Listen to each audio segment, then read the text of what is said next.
see that hair up there? It's amazing. It's amazing what your hair can do on different days. That's how you know every day is not going to be the same because of your hair. I'm Daniel. Today we're going to talk about redefining abundance because honestly, why do I say honestly? Honestly, like I might be lying to you.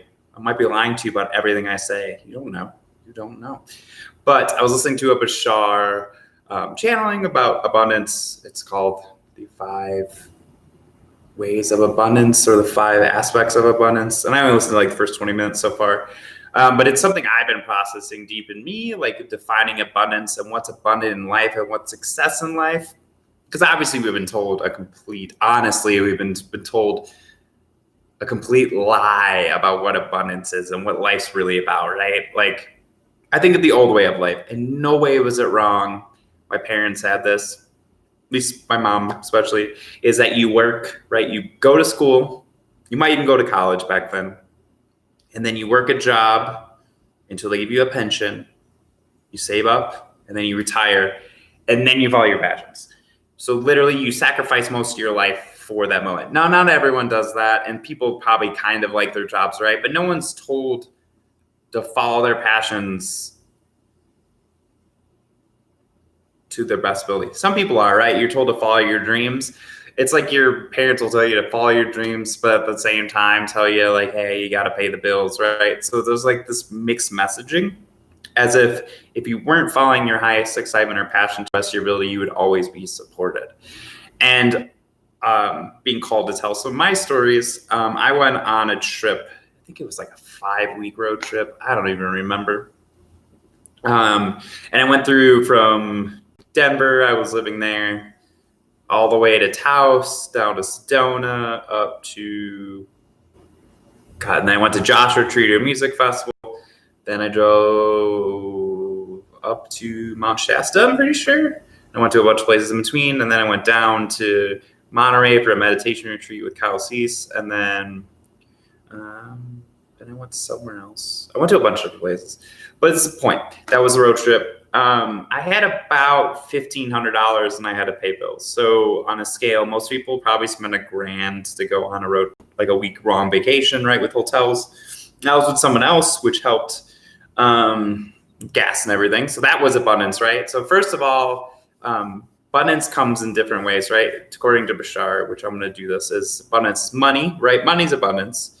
It's trading, it's gifts, it's imagination, and it's synchronicities in whatever way. And there's more forms of abundance. I would say nature is a form of abundance, like living somewhere beautiful. I live in Taos, New Mexico, looking at mountains out my window. Like there's different things that are more abundance to you. Those, let's just go with those 5. And on that trip, 1, synchronicities happened. We met people that gave us free places to stay, right? On ranches with hot spring tubs, like in the middle after a music festival, right? We got to sit in hot springs in a hot tub and have a free place to stay and do laundry, right? That's a synchronicity. That's abundance. We, got free food before we left. That was free abundance. Free places to camp, right? I don't know if that's a synchronicity per se, but I had a car to sleep in, so that's free abundance. What else happened on that trip? Someone actually gave me $100, so like just because I felt it was right. So that was abundance. So I went to the Kyle Cease meditation retreat. I guess this is where the crazy, right? And that's a place that people are very connected. So obviously I was very lucky and grateful for everything I was given. So when someone gives you a gift, you need to be grateful. That's the exchange, right? You give a present to someone, you like to see their eyes light up, right? That's what I like. If I get my flowers from my girlfriend, which I don't do enough, like every man on the planet, I get a gift of her joy, right? Of watching her eyes light up. If, say, my girlfriend goes out, like this happens, and then I clean up the apartment, right? I get the joy back of her going, thank you, right? I want that appreciation back. If I'm giving gifts and I don't get appreciation, I'm going to stop giving to you. So, but when I went to Kyle meditation retreat for Kyle Cease, I had food in my car. So I brought food because I knew I was getting through this trip. I was sleeping in my car. I showed up with no hotel, no real food in my car, but not a lot of food. And because of all the Ashley and great people that gifted to me, I ended up the first night I slept in my car that was there. I found a shower on Google that was a bike shower that I could shower at. I never found a shower that you put quarters in for free ever. I don't even know if it was in this dimension still. It blew my mind. Because I like to shower as much as I can be a dirty hippie and travel my car. I like to shower. And then by the day 2, this beautiful person, Ashley, allowed me. I drove her home, right? So she had an Uber and she had a hotel offsite, and I said, "I'll just drive you," because we were friends. And I was like, "Hey, let me give you a ride," right?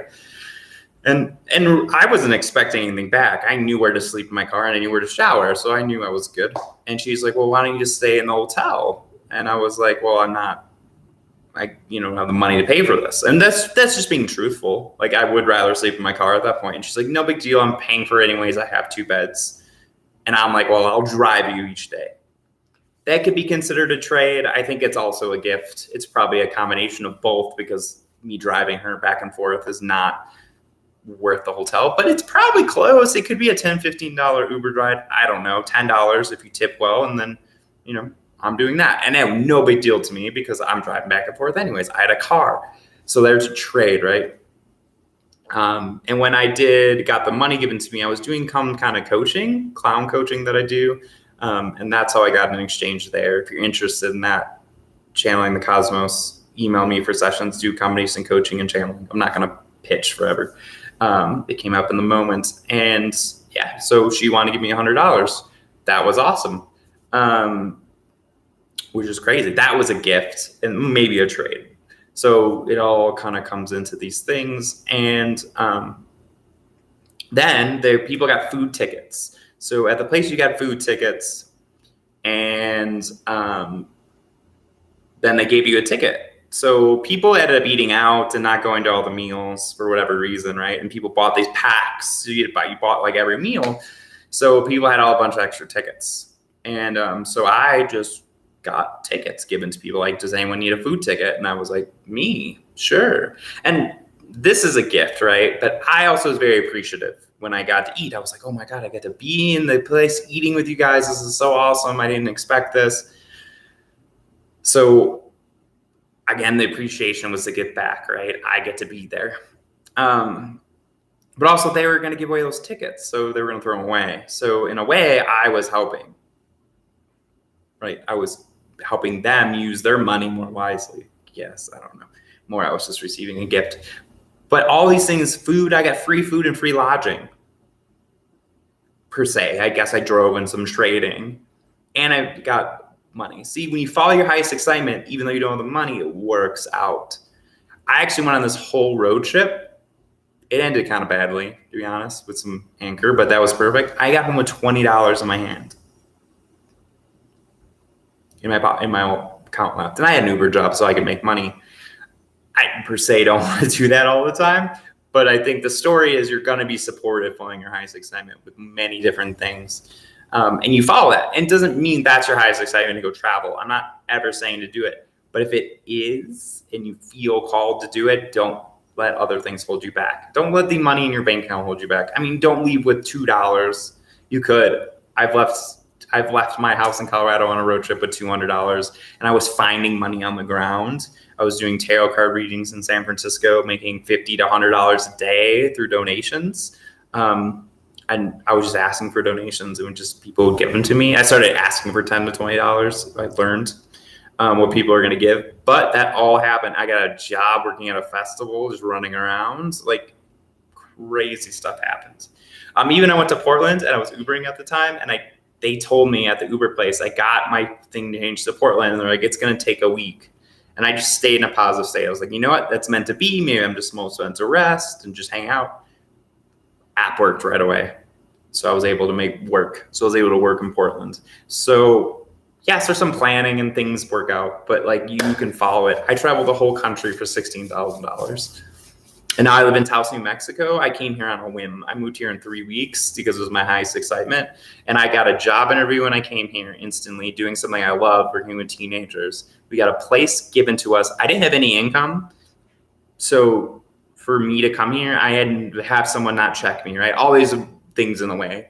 Amazing place. I have views up the Wazang. I have a view of the desert and a view of mountains. Like, it's super amazing place. There's amazing opportunities and synchronicities already, gifts.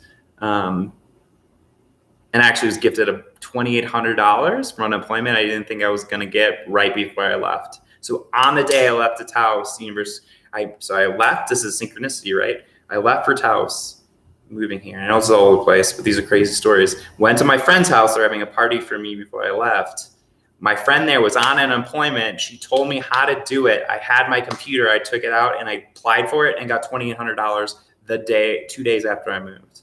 So I just had savings and money to get all moving in, everything. Money I didn't expect to come.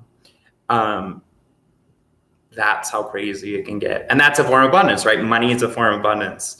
And it came from unemployment, the pandemic insurance, and that was my highest excitement to do it. So all these things are working for you. So keep on following your excitement and passions. And I'm going to do a little channeling. I'm going to drink some kombucha here. This is Wild Tonic June kombucha that's on sale right now, and I bought probably like 20 of these. So it's on sale for $1 less, but I probably spent like $40 more. Oh my god, this shit's amazing. If you want to sponsor me, Tom.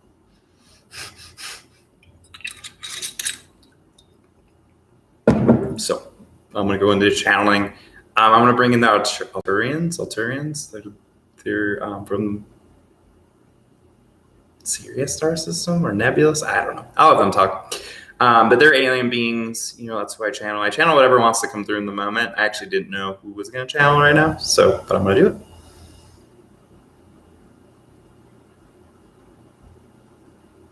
Hello, Daniel. Hello, anyone who's watching this video at any point in time, at any point of consciousness. We thank Daniel for letting us coming through, and Daniel has been going through a cleanse, and we can come through much, much, much, much, much more clearly after this cleanse.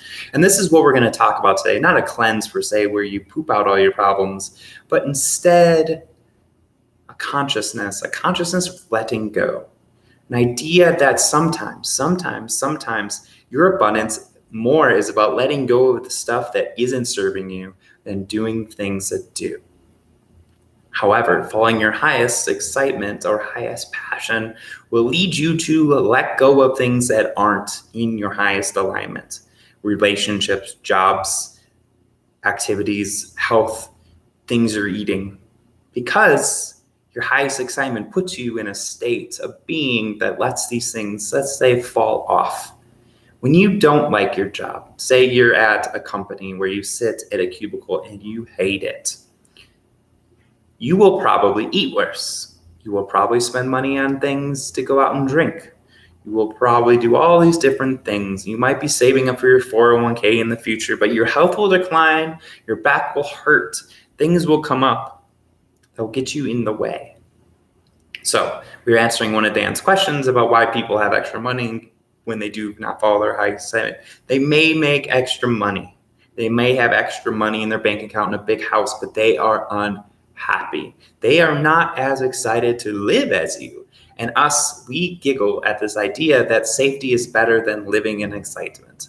This would be like sitting in a cave, never talking to anyone, and getting your food delivered by Grubhub is a better life than living life outside and going after your excitement. You would be very safe in that cave. You'll be very safe if food is delivered to you in water, but you will not have a very fun life. Prison is like this. You're not very safe in prison, but if prison was a safe place to be, if Black people weren't being thrown in there for no reason, then we would say that's a great life, but it is not. It might be safer, but it is not a great life. So we implore you, we say this, follow your excitement and what brings you joy. Don't worry what will happen. One, when you're following your excitement, you won't care the reward. You will just want to do it. If you do something and you need to get paid to do it, it might not be the thing you need to do because it's not very exciting. Now, you might get paid, and that's a byproduct, but you would do it anyway. This is one of Dan's things he says himself. If he wouldn't do it without getting paid, he won't do it. Doesn't mean he doesn't want to get paid, doesn't mean he doesn't ask for raises, doesn't mean he go ask for more hours to get work, but he wants to be there. Following that excitement is amazing. Now, you might ask this question, and Daniel was asking this too. What will happen if you don't follow your excitement? If everyone did that, would the society collapse? Yeah, this is the way society would collapse the way you know it. It would.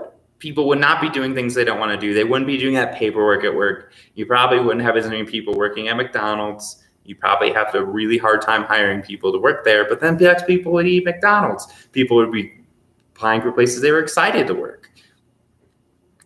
And that would give them joy. And then from that joyful place, people would be healthier and they would buy less, and that would save your environment. And all these different things would unfold from people following their excitement. Excited, excited, excited.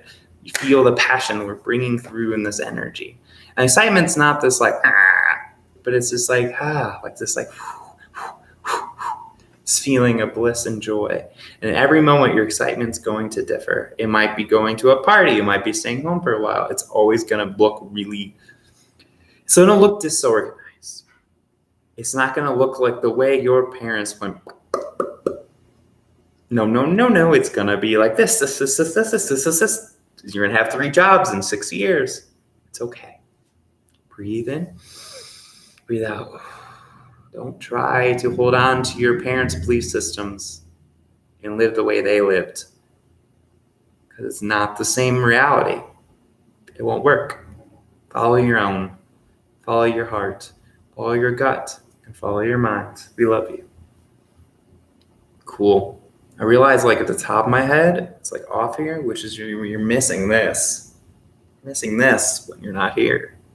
Thank you for watching. Subscribe, like, comment. Everyone says this, so you probably know to do that. You check out my email me questions. If you have questions you want channeled for, email them to me and I'll do my best to answer them, or write them in the comments. And then the next videos, I will answer those questions to best my ability, because the more I get questions, the better the channels will become. They're really coming from my questions, but it'd be like me being the only person researching rocks. Like if there's like 20 other people researching rocks, then there'll be more questions asked about rocks, and there'll be more things found out. So the more questions you guys ask, and I would love to provide those answers for you, especially if it's something that's deep in your heart. So thank you so much. Thank you for watching, and I'll see you in the next video.